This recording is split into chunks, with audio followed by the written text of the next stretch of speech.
지난 시간에 설명했던 것처럼 m의 값에 관계없이라는 항등식 조건과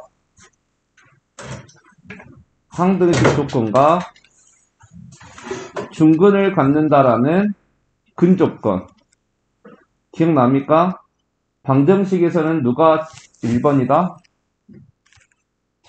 두 가지 조건이 동시 출현했을 때 뭐가 1번이다? 근조건. 그리고 항등식이 두 번째. 이렇게 생각하면 돼요. 근조건으로 선빵치고 항등식으로 마무리. 오케이? 이걸로 선빵치고 항등식으로 테이크다운 시켜서 KO. 딱 하면 끝나는 거죠. 그래서 중근 조건을 먼저 쓴다. 그럼 중근 조건이 뭐냐면 판별식 D가 0이죠. 자, 짝수니까 4분의 D. 모르겠으면 저번 시간 보니까 이거 몰라가지고 막 틀리는데 모르겠으면 진짜 이렇게 써요. 창피한 거 아니니까. 그래서 B'은 마이너스 가로 M 플러스 A 마이너스 1이고 C가 M제곱 플러스 A제곱 마이너스 2B 이렇게가 다 C입니다. 그래서 P' 제곱 마이너스 제곱하면 플러스 되니까 의미 없고 M 플러스 A 마이너스 1의 제곱 마이너스 AC 그러면 마이너스 m제곱 마이너스 a제곱 플러스 2b가 0이다. 자, 이거 3개짜리 전개법 m제곱 a제곱 플러스 1 플러스 2ma 마이너스 2a 마이너스 2m 마이너스 m제곱 마이너스 a제곱 플러스 2b는 0이다. m제곱 m제곱 a제곱 a제곱. 자, 이렇게 해서 이제 남아있는 식이 이제 이렇게 남았는데 이걸 뭘로 마무리? 항등식으로 마무리. 항등식으로 마무리란 소리는 m의 값에 관계없이라 있기 때문에 m에 대한 내림차순으로 정리. 그래서 1차니까 m이 있고 없고. 그래서 m이 있는 놈 2a 그리고 마이너스 2죠. 그리고 m이 없는 애들이 1 마이너스 2a 플러스 2b죠. 그래서 좌변이 우변이 0이기 때문에 우리는 항등식 풀이법에 의해서 는 0, 는 0. 따라서 a는 1, b는 2분의 1. 그래서 a랑 b를 더하라 했으니까 답은 3번. 이런 식으로. 저번 말했죠? 이렇게 두 가지 조건이 나오는 문제가 자주 등장하게 될 것이고 그때마다 우리는 방정식 단원이니까 근조건이 1번, 항등식이 2번로 적용된다는 겁니다. 근데 뭐 그냥 결론을 말하자면 항상 이 문제는 이렇게밖에 안 나오기 때문에 무조건 근조건 1번, 항등식 조건 2번으로 적용이 돼요. 그래서 27번 이렇게 풀어봤고 자, 기수가 문자인 근의 판별은 30번 가지고 한번 해볼까요? 이거 미리 시험에 한번 내버렸죠, 내가. 배우지 않았는데 냈어요. 근데 여러분들 거의 다 맞췄어요. 30번. 다음이 중근을 가질 때, 그럼 여기서 중근을 갖는다 했으니까, 요 놈을 가지고 식 하나를 만들어 내세요. 자, A는 1입니다. 자, B'은 여기다가 2를 나누면 돼. 그럼 B'은 마이너스 2A가 되겠죠? C는 끝에 있는 4B제곱 플러스 4가 다 C죠. 그래서 4분의 D, B'제곱, 4A제곱, 마이너스 AC니까 마이너스 4B제곱, 마이너스 4가 0이다. 결국 A제곱, 마이너스 B제곱, 마이너스 1은 0이다라는 식이 주어진 상황에서 이게 상황에서 요놈의 근을 판별하시오라는 것은 요놈의 D를 썼을 때 이게 0보다 크면 서로 다른 두 근 요놈의 D가 0이면 중근 요놈의 D가 0보다 작으면 서로 다른 두 허근 이렇게 말을 하란 소리야. 그럼 요놈의 판별식 D를 써봐야겠죠. 따라서 요놈은 A가 1입니다.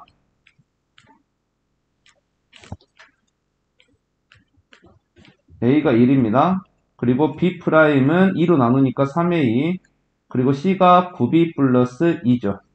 그래서 요놈의 짝수 판별식 B' 제곱 마이너스 AC 그럼 마이너스 9B 마이너스 2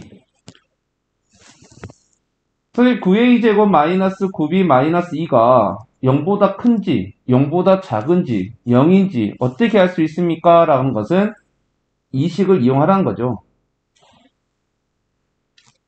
그러면 이 식에서 왠지 여기서 9a제곱 마이너스 9b인데 여기 b가 있으니까 여기 a제곱을 b제곱으로 고치면 좀 좋겠다라는 생각을 할 수 있을 거고, 그래서 여기서 a제곱을 b제곱 플러스 1로 고쳐보고 이 a제곱 대신에 b제곱 플러스 1을 여기다 한번 집어넣어 봤더니 이게 뭐가 되냐면 9b제곱 플러스 9 마이너스 9b 마이너스 2가 나오죠. 그래서 9b제곱 마이너스 9b 플러스 7이 나옵니다. 자, 이 부분은 좀 이게 효과가 돼서 좀 지금 안 배운 부분이 먼저 나와버리긴 했네요. 이 문제는. 자, 요 놈이 0보다 큰지 아니면 0인지 아니면 0보다 작은지 어떻게 할 수 있습니까? 라는 것은 여러분들이 곧 있으면 2차 부등식을 배우게 되는데 2차 부등식을 통하면 이놈이 어떤 상태인지 알 수 있어요. 자, 근데 2차 부등식을 배우지 않은 상태에서 이놈이 어떤 상태인지 어떻게 하냐? 이걸 2차 함수로 봐요. 이걸 2차 함수라 생각하고 요놈의 그래프가 이 x축을 기준으로 어떻게 그려지는지 체크하면 돼. 만약 이놈의 그래프가 x축보다 위에 있으면 0보다 크다라는 의미고 이 2차 함수가 x축보다 아래에 있으면 0보다 작다라는 의미고 x축하고 만나면 는 0이라는 의미거든. 그래서 이놈을 여기다 그릴 건데 그냥 바로 그리는 게 아니라 항상 2차식이 나오면 제일 먼저 해보는 거 인수분해 됐는지 체크해보고 인수분해가 만약에 안 된다면 무조건 판별식 D를 써봐요. 그래서 인수분해보다 판별식 D를 먼저 써보면 요놈이 근이 어떻게 생긴지 다 알 수 있어요. 그래서 판별식 D를 써보니까 B제곱 81 마이너스 4 곱하기 9 곱하기 7이에요. 이거 딱 곱해도 81보다 크겠죠? 그러면 판별식 D가 음수가 나온다는 소리는 요놈 어떻게 돼 있다는 소리냐면 X축 기준으로 이렇게 공중에 떠 있다는 소리예요. 그러니까 요놈의 그래프를 X축 기준으로 그려보면 이렇게 공중에 떠 있다는 소리야. 이렇게 공중에 떠 있다는 소리는 이 9b제곱 마이너스 9b 플러스 7이라는 놈은 항상 0보다 크다는 소리입니다. 그 말은 요놈의 판별식 이 4분의 D가 이걸 의미하는데 이렇게 해서 이걸 봤으니까 이게 0보다 크다는 소리는 이 4분의 D가 0보다 크다는 소리죠. 따라서 요놈의 두 근은 판별식 D가 0보다 크기 때문에 서로 다른 두 실근을 갖는다라고 말을 해주면 되겠습니다. 여기서 실근이란 말을 안 붙이면 틀려요. 그냥 중학교 때처럼 서로 다른 두 근 해버리면 틀립니다. 왜냐하면 고등학교는 서로 다른 두 실근인지 서로 다른 두 허근인지 정확하게 구별을 해줘야 되기 때문에. 그래서 이런 문제 풀어봤고,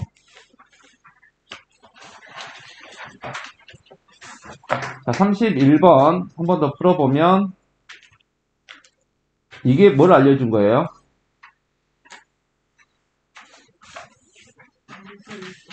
누가 양수 누가 음수? A가 양수, B가 음수. 이걸 알려준 거죠. 음수 제곱근의 성질에서 이거 반드시 외우라 했고, 루트 B분의 루트 A가 마이너스 루트 B분의 A가 됐을 때 분자는 양수, 분모는 음수라 했고 0이 아닌 두 실수라 했으니까 A는 0이 될 수 없어요. 됐죠? 자, 이제 이걸 가지고 요놈들의 근을 판별해봐라. 자, 요놈부터 판별식 D를 써보면 B제곱 마이너스 4AC니까 플러스 4A죠. 자, 생각해봅시다. 상식적으로. B제곱하면 이거 무조건 양수죠. 무조건 양수죠. A가 양수니까 이것도 무조건 양수죠. 양수와 양수를 더하면 무조건 뭐가 돼요? 양수 되죠.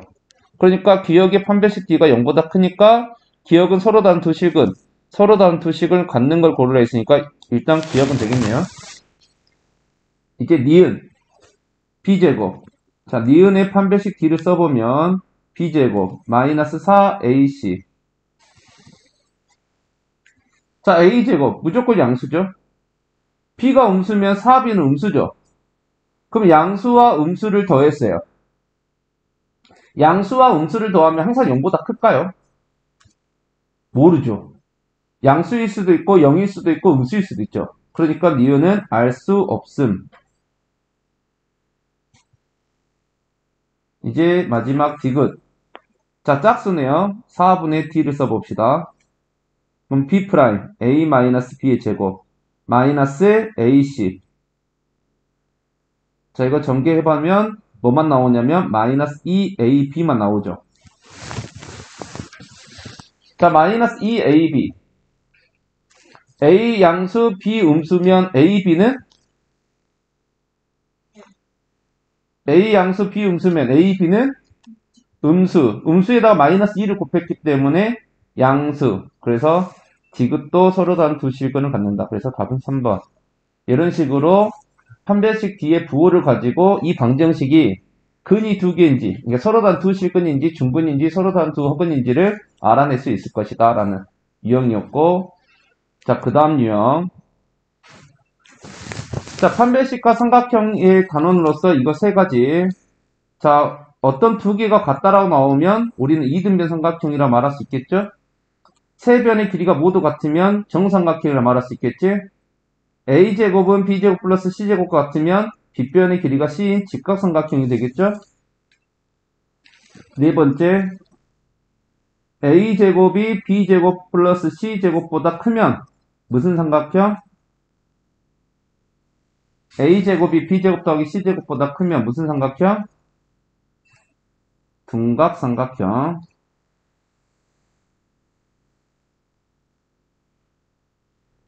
다섯 번째, a제곱이 b제곱 더하기 c제곱보다 작으면 무슨 삼각형? 대각삼각형. 맞아요?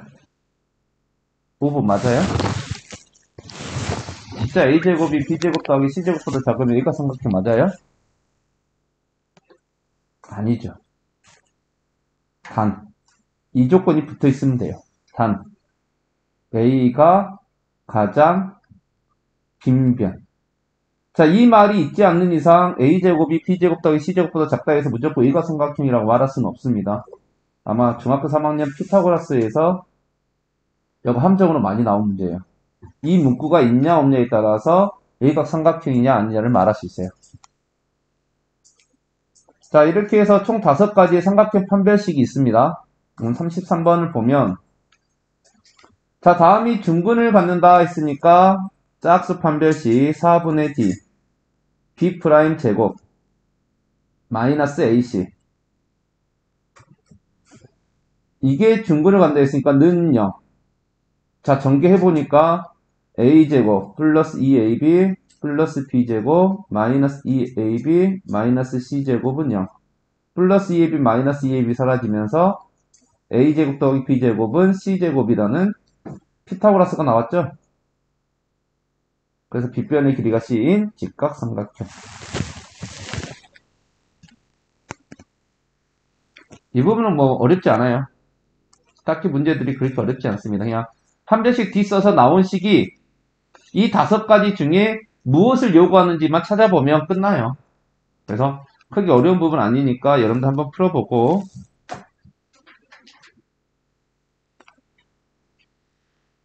자, 그 다음 유형이 2차식이 완전 제곱식이 될 조건. 여기에다가 그냥 중근 조건하고 써놓으면 됩니다. 안전 제곱식이 된다는 소리는 말 그대로 중근을 갖는다는 소리야. 그러니까 똑같은 말이야. 중근 조건하고 똑같은 말이에요. 완전 제곱식이 될 때 이 문구를 지우고 그냥 중근을 갖는다, 중근 조건 이를 써놔도 똑같이 풀어진다 소리입니다. 그러니까 완전 제곱식이 된다는 소리가 2차 방정식으로 말했을 때는 중근을 갖는다 소리야. 그러니까 당연히 이걸 2차 식이라 보지 말고 그냥 는 0 해서 2차 방정식이라 본다면 중근을 갖는다 했으니까 판별식 D가 0이구나. 1창의 개수가 짝수니까 4분의 D 쓰면 되겠죠? B 프라임 K-1의 제곱 마이너스 AC 가 0. 중분 조건. 자, 전기에서 빼면 마이너스 K제곱. 마이너스 2K 나오니까 플러스 6K로 만나서 플러스 4K. 플러스 1과 마이너스 4가 만나서 마이너스 3은 0. 자, 선생님이 이 창이 마이너스 있는 거 상당히 싫어해요. 그래서 마이너스 곱해서 K제곱 마이너스 4K 플러스 3은 0. 3, 1, 마마. K는 1 또는 3이 되고 두근의 상수 K값 합을 구하라 했으므로 답은 4가 되죠?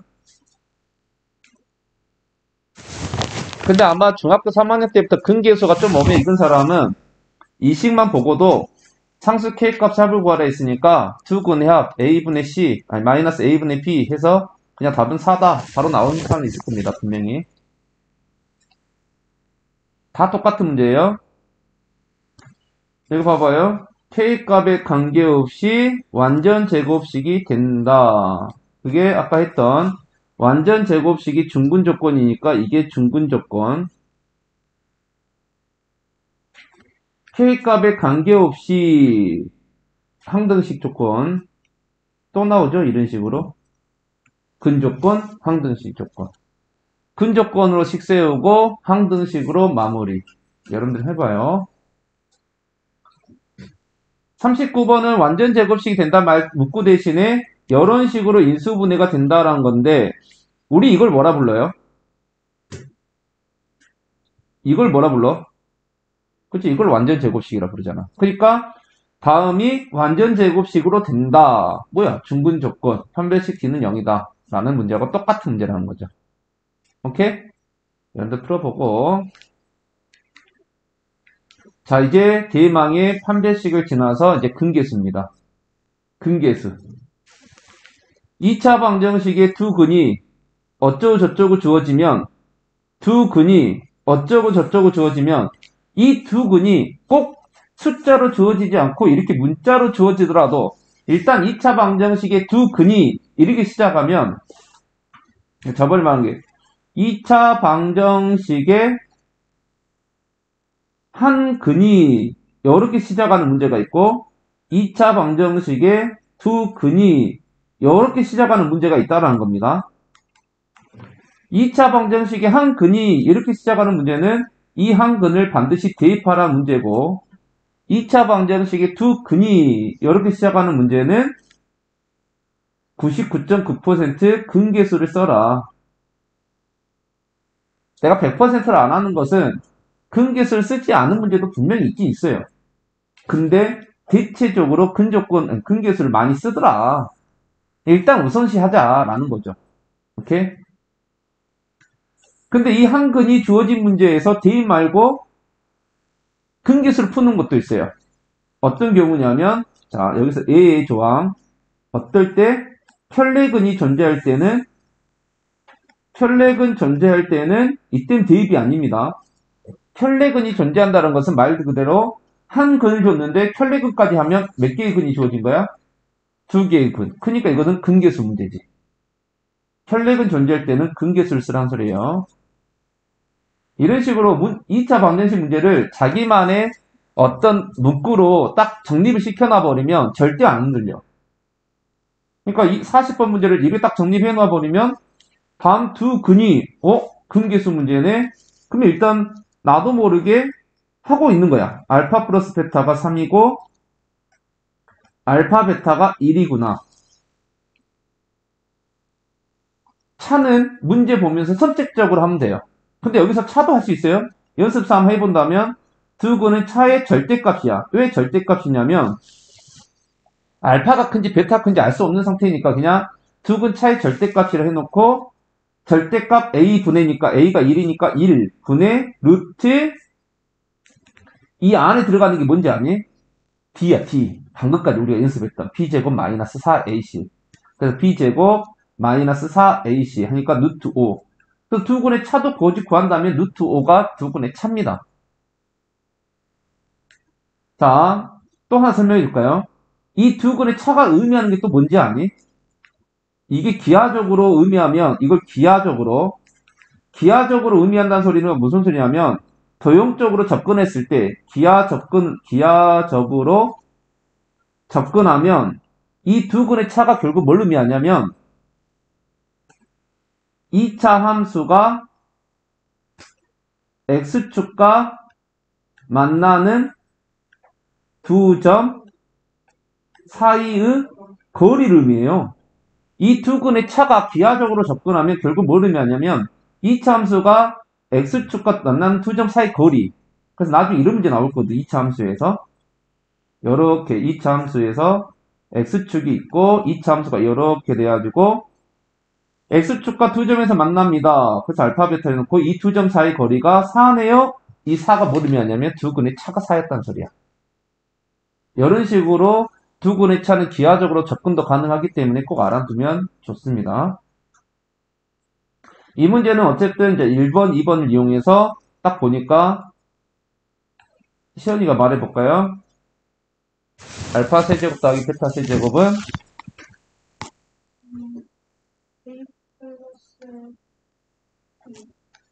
아니 AB로 말해. 나는 알파 베타로 쓸게요.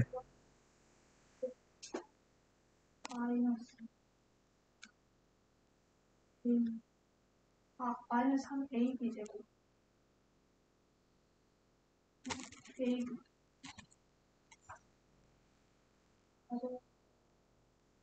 AB A 알파 플러스 베타 요거죠. 그래서 27 마이너스 9 그래서 답은 18.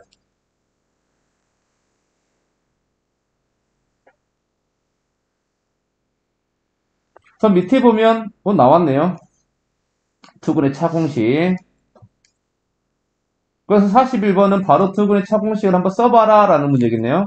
그래서 투근 차의 절대값이니까 절대값 a분의 1분의 쓸 필요 없고 루트 b제곱 마이너스 4ac 해서 루트 5라는 답 나오면 되죠. 자, 그러면 만약에 투근 차의 공식이 죽어도 생각이 안 난다. 근데 중학교 3학년 때 투근의 합은 해서 투근의 곱도 했으니까 이거는 기억이 너무 잘 났는데 만약에 차가 기억이 너무 안 나. 그럼 어떻게 하냐면 곱셈 공식을 이용하면 돼요. 알파 마이너스 베타를 바로 구할 수는 없지만 제곱을 하면 알파 플러스 베타의 제곱 마이너스 4 알파 베타라는 곱셈 공식으로 들어가주면 2니까 9 마이너스 4 그래서 5 나오죠. 알파 마이너스 베타의 제곱이 5니까 알파 마이너스 베타는 뿔만 루트 5인데 절대값이라 했으니까 루트 5가 될 수밖에 없겠죠. 이런 식으로라도 접근해야 됩니다.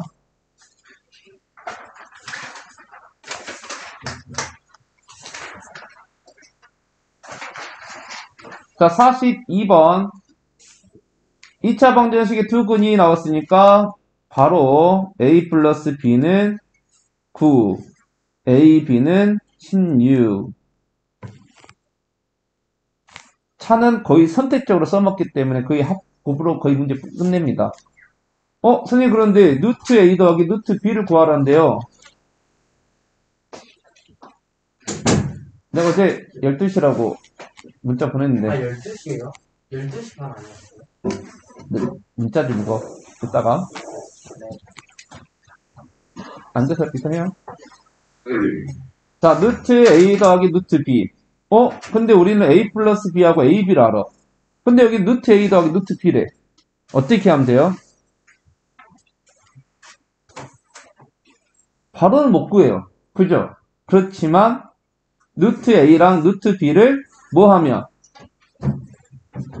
제곱을 하면 이게 a 플러스 2 루트 ab 플러스 b가 되죠. 그러니까 a 플러스 b 대신에 9를 집어넣어주고 ab 대신에 16을 넣어주니까 8. 그래서 답은 17이 되면서 제곱이 17이니까 루트 17이 답이겠죠.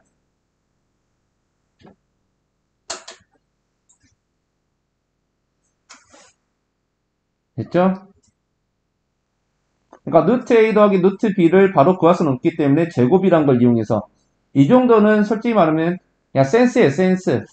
두 근의 합과 두 근의 곱을 이용해서 풀어내는 센스. 자, 이번엔 43번 봐볼까요? 선생님 2차 방정식인데 어떻게 근이 4개나 나올 수 있어요? 라고 한다면 이 43번 지난 시간에 말했습니다. 선우야, 절대값 fx가 k일 때 어떻게 풀려 있어요? 절대값 fx가 k라고 나오면 어떻게 풀려 있는데?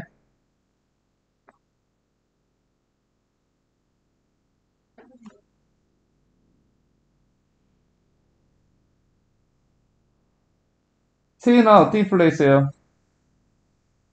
절대값 fx가 k라고 나오면. 지우야, 절대값 fx가 k라고 나오면. 지우나, 절대값 fx가 k로 나오면. 지우야, 범위 나눠서 있을 때 fx의 범위를 구하기 힘들면. 범위는 시연아, 민서가 마지막 희망이다. 마이너스 K하고 응, K하고 맞지? 그렇죠. 절대값 fx가 k로 나오면 fx는 k, fx는 마이너스 k 이렇게 두 개로 나눠서 풀려 있죠. 그래서 연놈의 방정식이 두 가지로 나눠서 풀어지잖아. x제곱 마이너스 6x는 1 이렇게 하나, x제곱 마이너스 6x는 마이너스 1 이렇게 하나. 그러니까 당연히 2차 방정식이 두 개가 만들어지니까 근도 4개 나올 수밖에 없죠. 그래서 이항시켜서 마이너스 1은 0으로 만들고 이항시켜서 플러스 1은 0으로 만든 다음에 자, 요놈의 두 근을 알파 베타라 생각하면 알파 플러스 베타는 6, 알파 베타는 마이너스 1. 그럼 반드시 요놈의 두 근은 감마 델타가 되겠죠. 이거 감마 델타예요. 알파, 베타, 감마, 델타. 감마와 델타를 어떻게 쓰는지 나한테 자꾸 물어보는 사람이 있는데 나도 몰라요. 자기가 그냥 보이는 그대로 쓰면 돼요.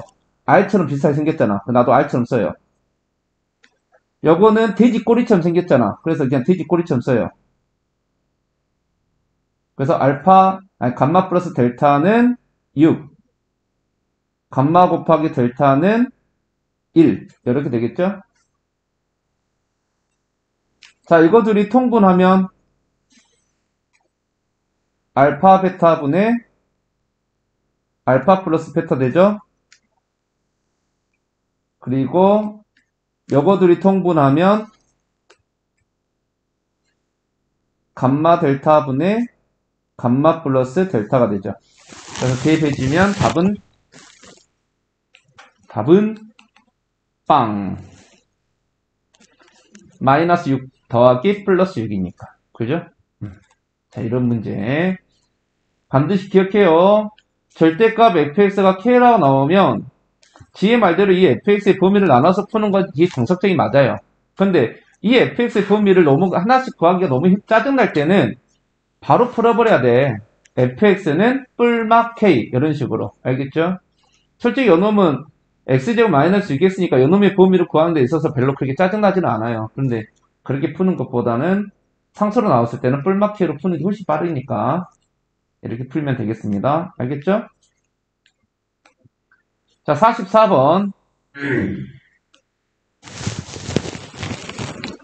44번은 좀 특이 케이스예요. 아까 내가 말했던 99.9%에서 0.01%에 해당하는 그게 뭐냐면 분명히 두 근이 주어진 문제인데 근계수만 써서는 안 풀려요.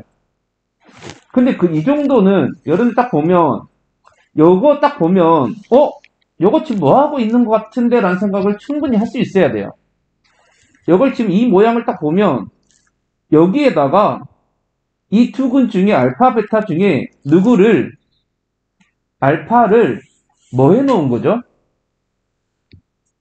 대입해 놓은 거죠. 봐봐, 이 x자리에 알파를 대입했다고 생각해봐. 그럼 알파 제곱 마이너스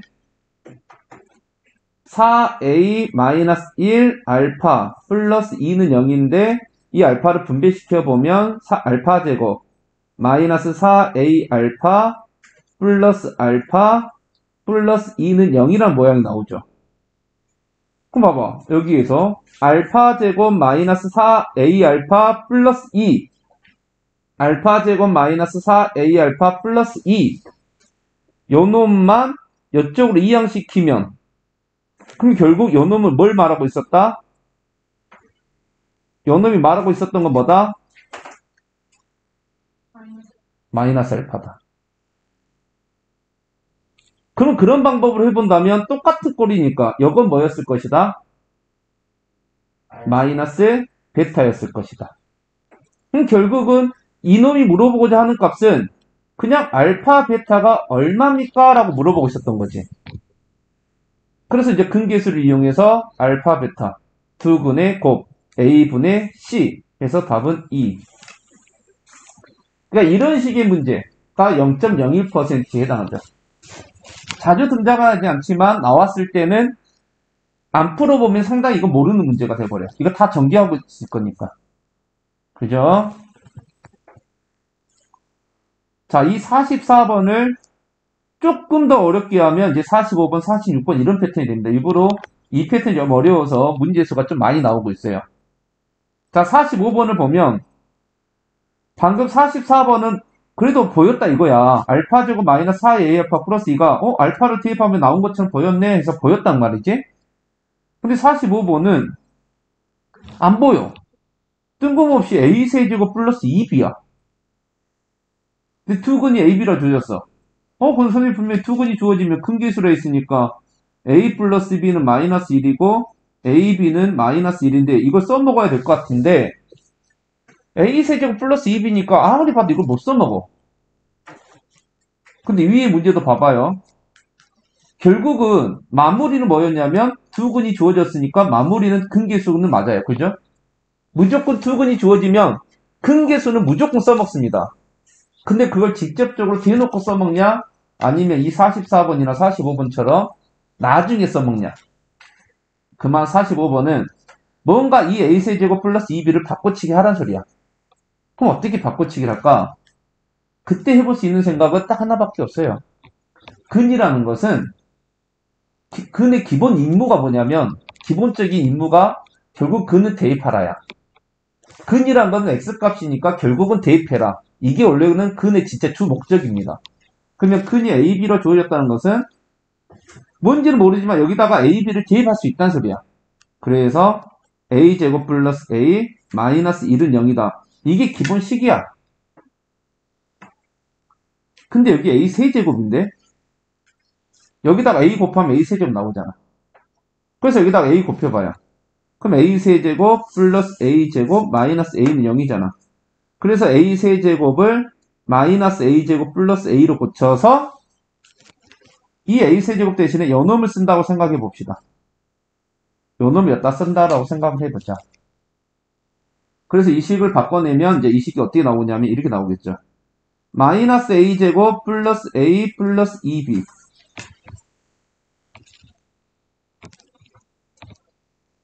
됐죠? 자, 마이너스 a제곱 플러스 a 플러스 2b 이제 이렇게 나와서 이제 왠지 이제 모양을 점점 지금 바꿔내고 있어요. 그죠?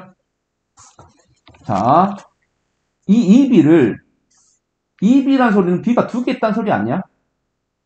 그러니까 b하고 b로 이렇게 끊어서 볼까요?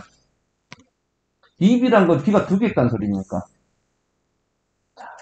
그랬더니 여기서는 a 플러스 b 나오니까 일단 이거 마이너스 1로 바꿔칠 수 있네요. 그럼 이제 남은 게 이제 뭐냐면 마이너스 a 제곱하고 플러스 b하고 마이너스 1 이렇게만 남죠. 선생님 그럼 이제 마이너스 a 제곱 플러스 b를 어떻게 하면 또 바꿔치기 할 수 있어요? 자, a 제곱이 보이니까 또 다시 여기를 봐요. 그럼 여기서 a 제곱은 뭐라고 말할 수 있니? 여기서 a 제곱은 마이너스 1. 그렇지. 그럼 여기 있는 a제곱 대신에 거꾸로 그냥 a제곱을 이항시키면 마이너스 a제곱이 a 마이너스 1이 되죠. 그러니까 여기 있는 마이너스 a제곱 대신에 a 마이너스 1을 다시 넣어주는 거야. 이런 식으로. 그러면 다시 a 플러스 b라는 모양이 다시 보이게 되죠. 그러면 a 플러스 b가 또 마이너스 1이었잖아. 그러니까 결론적으로 마이너스 3일 수밖에 없었겠구나. 자, 이런 식의 문제가 이제 어떻게 보면 큰 개수에서 가장 어려운 축에 속하는 문제입니다. 근데 이 두 개 찾아놓은 거 이걸 안 써먹고 있진 않지? 이걸 써먹을 수 있게끔 식을 바꿔내는 게 우리의 임무라는 거지. 3차 나왔으니까 이 3차를 2차로 쪼개고 대입해서 2차를 다시 이거 1차로 다시 쪼갠 다음에 근계수를 쓴다. 자, 45번 같은 문제 별표 쳐놓고 꼭 자기 걸로 만들어야 돼요. 44번을 풀면 46번은 그냥 보여요. 3차가 나오긴 했지만 방금 45번에서 3차를 어떻게 만든다는 거 봤으니까 이거 충분히 보일 겁니다. 그래서 한번 해보면 되고 47번도 44번을 보면 어떻게 하는지가 보이죠. 그래서 47번을 그래도 한번 다시 해보면 왠지 이 분모 알파 제곱 마이너스 4알파 플러스 1 이게 어떻게 만들어졌을까를 가정해보면 여기다 알파를 넣어보니까 알파 제곱 마이너스 3알파 플러스 1이죠. 이게 0이야. 선생님 여기는 마이너스 4알파인데요? 그럼 어떻게 하면 돼? 여기다가 마이너스. 마이너스 알파를 하고 여기다가도 마이너스 알파를 그러니까 양변에 마이너스 알파를 해줘버리면 알파 제곱 마이너스 4알파 플러스 1은 마이너스 알파 아니야? 그러니까 이거는 마이너스 알파분의 베타. 뒤에도 똑같은 방법으로 하니까 마이너스 베타분의 알파. 자, 마이너스로 묶고 통분해버리면 알파 베타분의 알파 제곱 플러스 베타 제곱. 이렇게 해서 두근의 합, 두근의 곱을 찾아서 곱셈 공식 쓰면 풀릴 수 있는 문제로 바뀌어버린다는 거. 됐죠?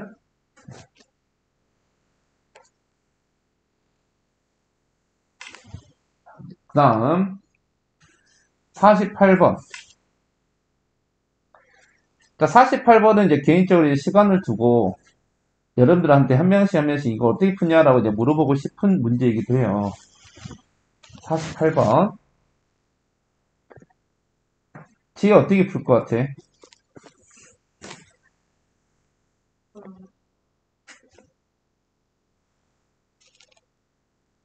잘 모르겠어. 아니, 그냥 딱 이 문제, 시험 문제로 나왔다 생각했을 때 어떻게 접근을 하면 될 것 같아? 해본데는 나도 그러니까, 요렇게, 요렇게 세 개로 나눠서 따로따로 곱셈 공식을 쓰겠다는 거지? 어쨌든 두근이 나왔으니까 알파 플러스 베타는 마이너스 1이고 알파 베타는 마이너스 3이고 알파 5제곱 더하기 베타 5제곱이나 알파 4제곱 더하기 베타 4제곱이나 알파 세제곱 더하기 베타 세제곱 선생님 지금 곱셈 공식 표에 보면 다 나와 있어요. 그죠? 내가 나눠준 곱셈 공식 표에 보면 이거 다 나와 있어요. 다 하면 되지. 이게 원래 첫 번째 방법이에요. 이게 첫 번째 방법. 왜? 곱셈 공식으로 풀어도 그지 어렵지 않아요. 이미 우리가 공식 다 알고 있다는 가정을 하고 들어가면. 자, 이제 두 번째 풀이는 뭘까? 나는 이걸 곱셈 공식 쓰기 싫어서 그냥 알파만 한번 모아봐요. 이렇게 되겠죠? 어차피 베타는 알파 따라갈 거니까 알파만 해보면 베타는 그대로 따라오면 되죠. 자, 이걸 알파 세제곱으로 묶어봐요. 그럼 알파 제곱 더하기 알파 더하기 1 나오겠죠? 자, 여기 식에다가 알파를 대입해봐요. 그럼 알파 제곱 더하기 알파 마이너스 3은 0이겠죠? 그럼 알파 제곱 더하기 알파는 얼마일까요? 알파 제곱 더하기 알파 빼기 3이 0이니까 알파 제곱 더하기 알파는 얼마일까요? 3이겠죠. 그럼 여기다 3 대입할 수 있는 거 아니야? 여기다 3을 대입하니까 얼마가 돼요? 4알파 세제곱 되죠. 그럼 이런 식으로 하면 베타도 4베타 세제곱 나왔겠지. 그렇게 따지면 요 놈은 결국 뭘 말하고 있었냐? 4로 묶어버리면 알파 세제곱 더하기 베타 세제곱이 얼마입니까? 라고 묻고 있었던 문제가 돼버린 거예요. 곱셈 공식을 알파 5제곱, 베타 5제곱, 알파 4제곱, 베타 4제곱, 알파 세제곱, 베타 세제곱 3번 쓰는 게 아니라 결국은 알파 세제곱 더하기 베타 세제곱 한 번만 쓰면 끝나는 문제였던 거지. 이런 식으로 근이라는 것은 일단은 대입이 일단 주 목적이긴 하다라는 것만 맞아요. 근데 대체적으로 두근이 주어졌을 때 근계수를 많이 쓰니까 선생님 두근이 하면 근계수, 한근이 하면 대입 이렇게 이제 말을 해주는 것 뿐이라는 거죠. 알겠죠? 49번도 충분히 바꿔낼 수 있어요. 네, 해볼까? 자, 4제곱까지 나왔어요. 그럼 이거 어떻게 할 거냐? 일단 알파를 제곱하면 알파 제곱 마이너스 3알파 마이너스 1은 0이죠. 최대한 이걸 뭐 이 모양을 여기서 반으로 만들어낸다는 생각은 버리고 하나씩 하나씩 풀어낸다라는 생각으로 접근하면 돼요. 그럼 봐봐. 이 마이너스 6알파 세제곱은 이걸로 좀 만든다 하면 이 마이너스 6알파 세제곱을 마이너스 3알파 세제곱 마이너스 3알파 세제곱으로 좀 쪼갠다 생각해봐. 자, 마이너스 6알파 세제곱을 마이너스 3알파 세제곱 마이너스 3알파 세제곱 쪼갰다 생각해보고 그런 다음에 이렇게 둘이를 알파로 묶어봐요. 아니, 알파 세제곱으로 아니지. 알파 제곱으로 묶어봐요. 알파 제곱으로. 이렇게 두 개를 알파 제곱으로 묶으면 알파 제곱 마이너스 3알파라는 모양이 나오게 되죠. 근데 우리 여기서 알파 제곱 마이너스 3알파는 1이라는 것을 이미 해놓을 거거든. 그러니까 여기 보이는 알파 제곱 마이너스 3알파가 1이야. 자, 그러면 이 안에 있는 식이 어떻게 이제 보일 거냐면 이렇게 보일 거야. 알파 제곱, 이게 1이니까. 그리고 마이너스 3알파 세제곱, 그리고 플러스 9알파 제곱, 그리고 플러스 5알파 더하기 3. 이렇게 돼 있겠죠? 다시, 요놈 두 개 있죠, 요놈 두 개. 요놈 두 개. 요놈 두 개를 마이너스 3알파로 묶어봐요. 그러면 알파 제곱 마이너스 3알파가 나오겠죠. 알파 제곱 마이너스 3알파가 1인데 그럼 이게 또 1이 돼요. 그러면 이게 이제 또 어떻게 될 거냐면 이렇게 되겠죠. 알파 제곱 이게 1이니까 마이너스 3알파 에다가 플러스 5알파니까 플러스 2알파 플러스 3 이렇게 되겠죠. 됐니? 자, 다시 여기서 알파 제곱은 다시 3알파 플러스 1로도 볼 수 있어요. 그죠? 그럼 여기 있는 알파 제곱 대신에 3알파 플러스 1을 대입해봐요. 그러면 이건 최종적으로 뭐가 될 거냐면 5알파 플러스 4가 될 겁니다. 결국 이렇게 해서 우리가 하고자 하는 게 뭐냐? 여기 뭐였다? 이게 뭐였다? 5알파 플러스 4였다. 그럼 같은 방법으로 하면 이게 뭐였다? 5베타 플러스 4였다. 이걸 제곱하세요. 자, 제곱하면 완전 제곱식에 의해서 5알파 플러스 4 튀어나오고 마이너스 2 루트 5알파 플러스 4라 5베타 플러스 4를 곱하면 25 알파 베타 플러스 20 알파 20 베타니까 20으로 묶어서 알파 플러스 베타 플러스 16 그리고 플러스 5 베타 플러스 4 이렇게 나올 수밖에 없을 것이다. 됐어요?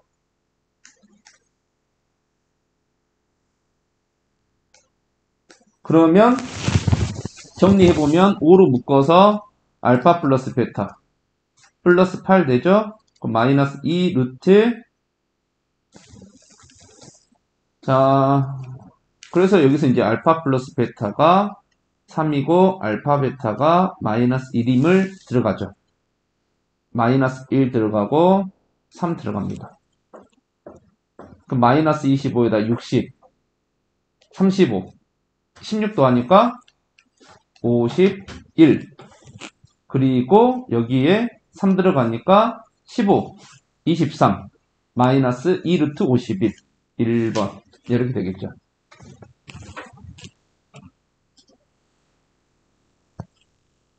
이거는 어려운 문제가 아니에요. 어려운 문제가 아닙니다. 식을 가지고 놀 줄 알면 이 정도는 어려운 문제가 아닙니다. 자, 이번에는 근의 조건이 주어진 경우 봐봐요. 계속해서 두 근이 알파 베타, 두 근이 알파 베타인데 이제부터는 근의 조건들이 주어질 건데 우리가 이걸 알파 베타로 바꿔치기만 하면 돼요. 50번 봐봐. 두 근의 비가 2대 3이야. 자, 이제부터 비례식이 등장하잖아. 비례식이 등장하면 비례식이 한다. B가 등장하잖아. B가 등장하면 어제 선생님 했던 말 기억나요? 고화 들었던 사람들 2대 3이란 게 보이면 이거는 어떤 특정 숫자를 약분시켜서 2대 3이 된 거지. 실제 값이 2하고 3이 아니란 거죠. 그래서 이걸 어떻게 하라 했냐면 비례상수 K를 이용해서 실제 2가 나타내는 값은 2K였고 3이 나타내는 값은 3K였다.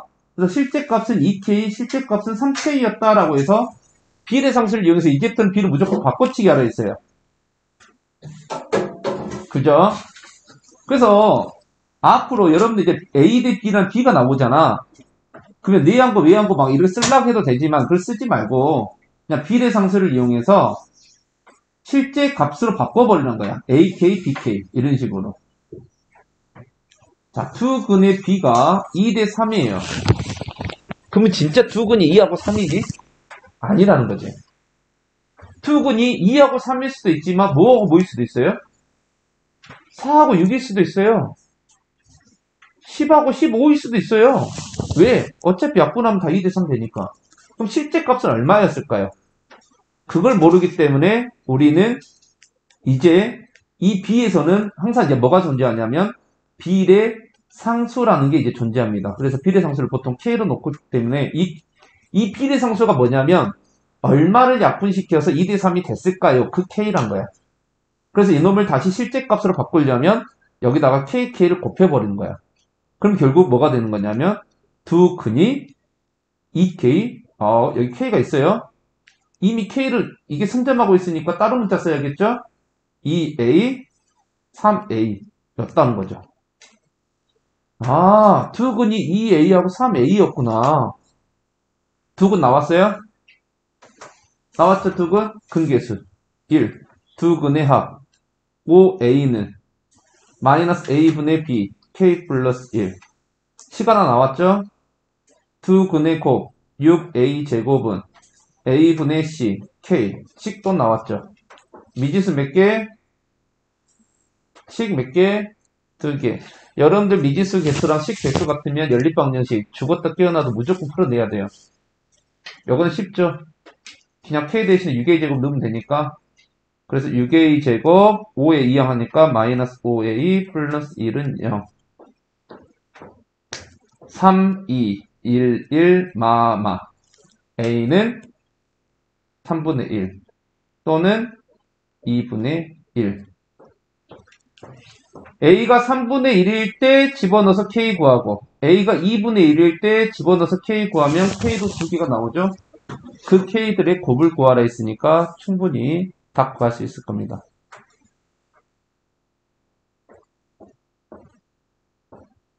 이따가 오후에 다 유튜브로 마지막 강의 다 들어야 돼요. 계속. 왜냐면 여기서 끝내고 싶은데 진짜로 진도가 안 끝나요. 나만 지금 골치 아픈 거지. 그래서 계속 밀고 나갈 테니까. 대신 오늘 테스트는 없잖아. 다 불러서 테스트 보고 싶은데. 근데 둘이는 테스트 있어요. 끝까지 수업하니까. 자, 그 다음 51번. 이건 땡큐 문제잖아. 우리 두 근의 차가 1에 우리 두 근의 차 공식도 외우고 있는데? 그죠? 우리 두 근의 차 공식 외우고 있잖아. 바로 써먹으면 돼요. 두 근의 차 공식. 절대값 A분의 루트 D라 있죠? 그래서 A 플러스 2의 제곱 마이너스 4A. 아, 여기 2구나. 양변 제곱에서 루트 벗겨주고, 사이 없어지네요? 플러스 4가 4네요? 뭐야? A는 빵이었단 소리네요.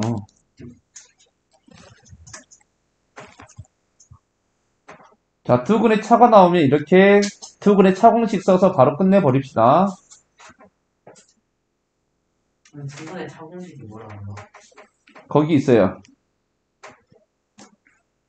이따가 찾아보면 어디니? 우리 몇 쪽 있니? 몇 쪽? 여기 있죠, 여기. 두근의 차 공식. 다 외워야 돼? 41번 위쪽. 다 외워야 돼요. 자, 52번. 한 근이 다른 근의 3배다. 그럼 어떻게 놓으면 돼요? 한 근이 다른 근의 3배다. A, 3A. 근계수 쓰면 돼요. 자, 53번. 두 근이 연속하는 정수래요.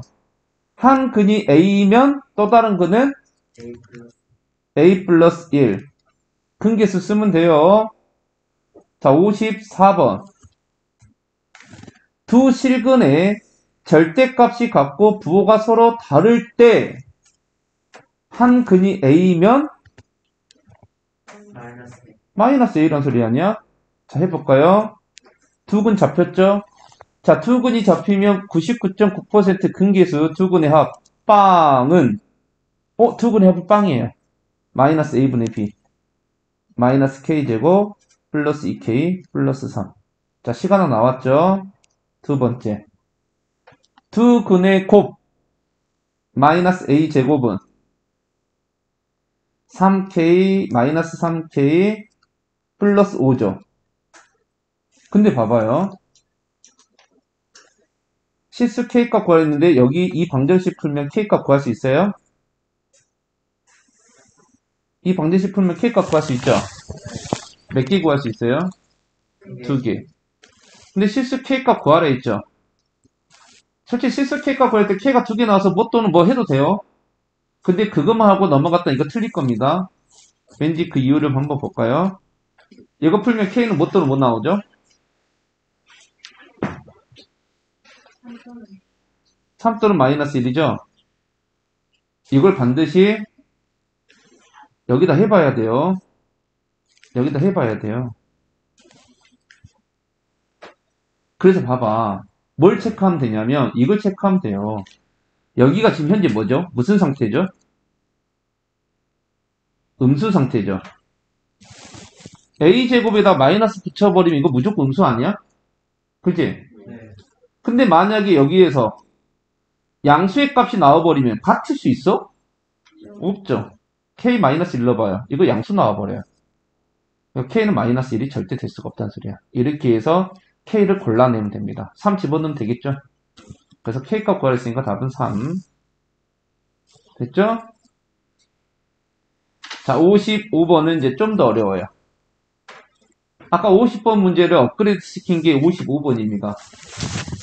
50번 문제는 그냥 두 근의 B라 있어요. 그냥 두 근의 B. 근데 이건 절대값의 B야. 절대값이라는 것은 둘 다 양수였을 수도 있지만 둘 다 음수였을 수도 있고 둘 중에 하나가 양수였을 수도 있고. 그죠? 그럼 이건 뭘 가지고 체크하냐?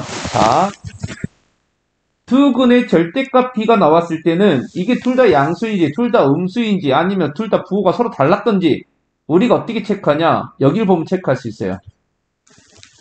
두 근의 곱자리를 보면 반드시 체크할 수 있어요.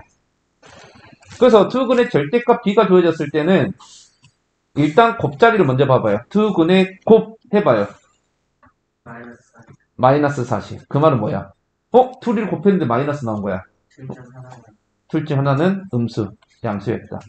그 말은 절대값의 B가 2대 5니까 아까 선생님이 비례상수를 이용해서 진짜 두 근을 모양을 만들어 버리라 했어요. 그러면 하나가 2A고 하나가 5A인데 둘 중에 하나는 음수였던 거야. 그죠? 선생님 그러면 2A가 음수인지 5A가 음수인지 어떻게 알아요?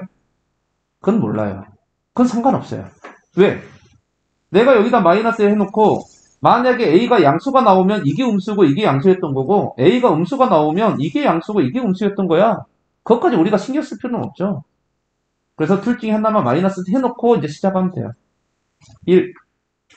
두근의 합 3의 2는 마이너스 A분의 B 5K 마이너스 4 시간은 나왔죠? 두근의 곱 마이너스 10A 제곱은 마이너스 40 그래서 A 제곱은 4 그래서 A는 뿔마 2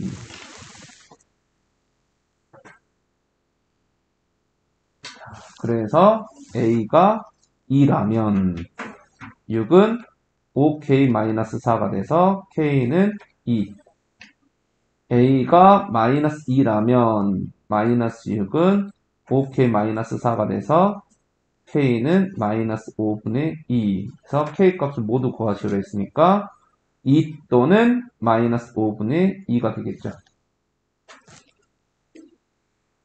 됐죠?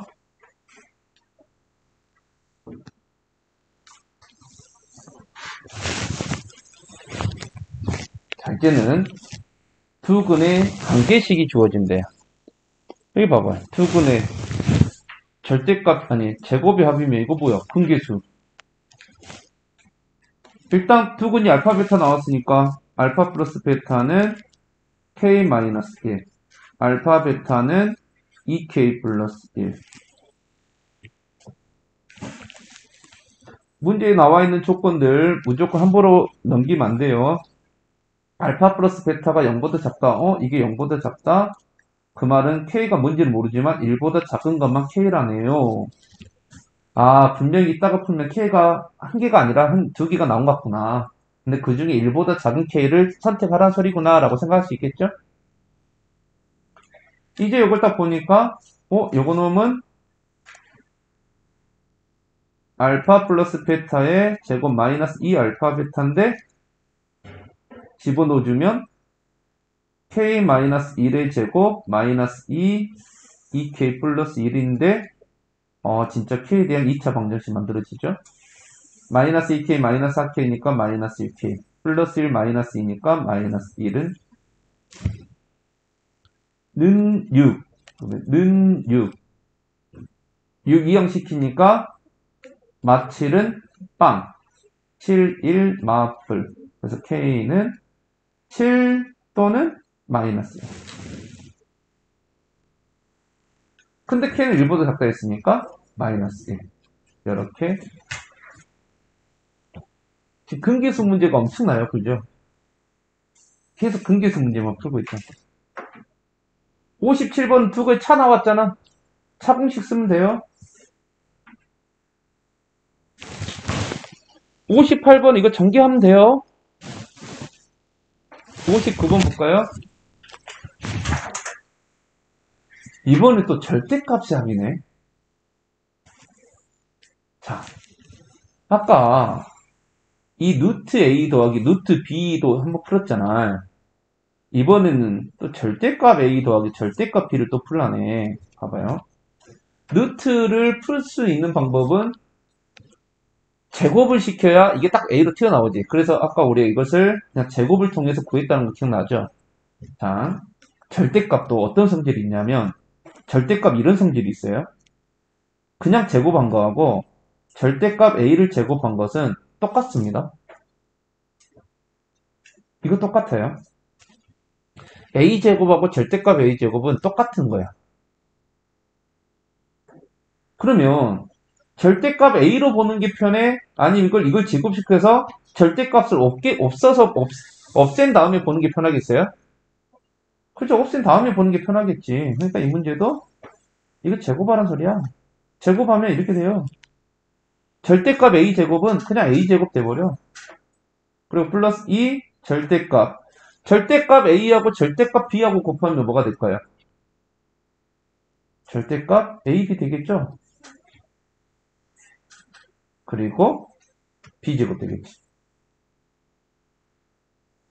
됐니? 결국 절대값 A 더하기 절대값 B가 2였다는 것은 a제곱 더하기 b제곱 더하기 이 절대값 ab가 4였습니다. 라고 말을 해주고 있는 거야. 왜? 우리 방금 양변 제곱했잖아. 그죠? 자, 두근의 b가 a니까 a 플러스 b는 마이너스 3분의 2. 두근의 곱은 9분의 k. 집어넣을까요? 자, a제곱 더하기 b제곱 대신에 a 플러스 b의 제곱 9분의 4 마이너스 2ab 마이너스 9분의 2k 플러스 2 절대값 9분의 k는 4. 자, 역을 풀어야 됩니다. 아이고. 자, 이걸 푸는데 분모 9가 있어서 좀 짜증나죠? 9 곱합시다. 4 마이너스 2k 플러스 2 절대값 k는 36. 선생님 절대값 안에 9 있는데 9 곱해도 절대값은 괜찮아요? 괜찮습니다. 9니까 양수를 곱했잖아. 자, 이제 이걸 어떻게 풀 거냐? 절대값이 있잖아. 방정식에 절대값이 나오면 항상 어떻게 풀어라? 아니, 절대값이 있으면 뭐 해라? 절대값이 있으면 궁금해라. 뭐가 궁금하니? 이게 양수인지 음수인지. 아, 그러니까 뭐 해야 되겠다? 범위를 나눠야 되겠구나. 이렇게 생각이 쭉 연결이 돼야 돼요. 그 말은 1. K가 0보다 크거나 같거나 2. K가 0보다 작다. 자, K가 양수면 그냥 나옵니다. K가 양수면 그냥 나오는데 그냥 나와봐요. 그냥 나오면 어떻게 되냐면 4는 36이라는 거짓인 식이 돼버려요. 그죠? 거짓인 식이 된다는 것은 절대 K는 양수일 수가 없었던 거야. 이제 K가 음수입니다. 4 마이너스 붙여서 나오죠? 그래서 마이너스 4K가 넘어가니까 32가 되고 K는 마이너스 8. 음수라 했는데 진짜 음수 나오죠? 그래서 K는 마이너스 8이었다. 아니? 자, 여기서 하나 팁도 하나 알려줄까요? 자, 이거에 대한 팁 하나 알려줄까요?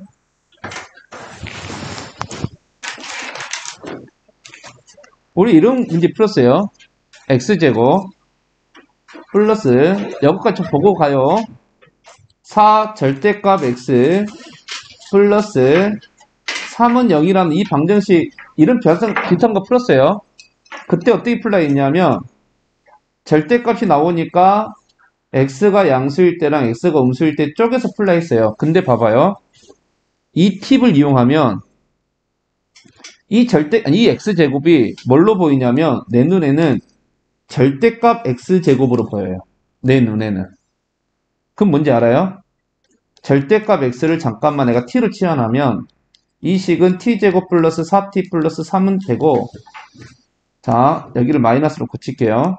답이 나오기 위해서 3, 1, 그러면 t는 3 또는 t는 1이 나오는데 절대값 x가 3, 절대값 x가 1이란 소리니까 x는 뿔마 3, x는 뿔마 1 이렇게 해서 범위를 나누지 않아도 바로 풀 수 있어요. 어떤 성질을 이용하면? 이 성질을 이용해서 치환이란 걸 사용하면.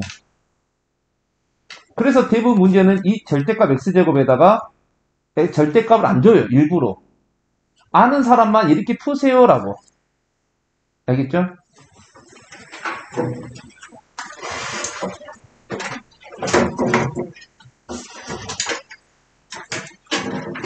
한번 끊을게요.